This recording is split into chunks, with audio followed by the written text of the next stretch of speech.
જે પ્રમાણે અમદાવાદની અંદર જે ઘટના બની છે પ્લેન ક્રેશની અંદર અને 200 થી વધારે મુસાફરોએ જે જીવ ગુમાવ્યા છે, ત્યારે આણંદના સાંસદ મિતેશભાઈ પટેલ પણ અત્યારે અમદાવાદ સિવિલ હોસ્પિટલ ખાતે આવી પહોંચ્યા છે। સીધા જ વાત કરીશું મિતેશભાઈ સાથે।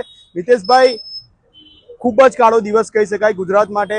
આજે બહુ જ દુર્ઘટના જે બની છે, શું કહેશો આપ? ખૂબ જ દુઃખદની દુર્ઘટના ઘટી છે। લગભગ 242 યાત્રીઓ ટોટલ ક્રૂ સાથે હતા। બધા જ જે યાત્રીઓ હતા લગભગ દુઃખદ અવસાન થયું છે। આપણા ગૃહમંત્રી હર્ષભાઈ સંઘવીજી અને આપણા સંગઠનના મહામંત્રી રત્નાકરજી, પ્રદીપસિંહ, બધા જ મહાનુભાવો અત્યારે છે। એમની સાથે વાર્તાલાપ ડૉક્ટર સાથે મળ્યો છું।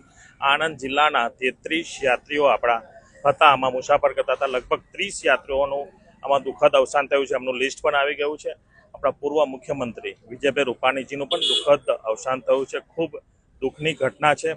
એમના સૌ પરિવારજનોને માતાજીના ચરણોમાં પ્રાર્થના કરીશ કે આ દુઃખની ઘટનામાં સૌને શક્તિ આપે, પરિવારજનોને શક્તિ આપે અને જલ્દીથી જલ્દી જે એમાંથી દુઃખની ઘટના છે એમાંથી બહાર આવે એવી માતાજીના ચરણોમાં પ્રાર્થના કરીશું। સાહેબ, વાસદના પણ અંદર 2 વ્યક્તિઓ હતા, શું કહેશો?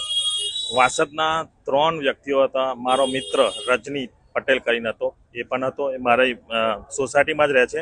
એની વાઈફ હતા, એના ભાભી હતા। હું દિલ્હીથી ડાયરેક્ટ દિલ્હી આજ સવારે જ ગયો હતો, ડાયરેક્ટ આજે આવ્યો છું। એમના પરિવારજનોને પણ હું મળ્યો છું।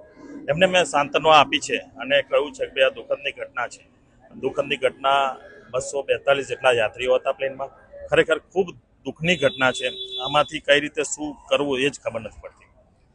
જે પ્રમાણે અત્યારે મિતેશભાઈ પણ ક્યાંક ભાવુક થયા હોય તેવા દ્રશ્યો સર્જાયા હતા। જે ઘટના છે તેને સમગ્ર ગુજરાતને અત્યારે ચોંકાવી દીધું છે। સતત અપડેટ માટે અર્બન ગુજરાત સાથે જોડાયો છો। અર્બન ગુજરાત અમદાવાદથી આપને સીધા દ્રશ્યો બતાવતું રહેશે।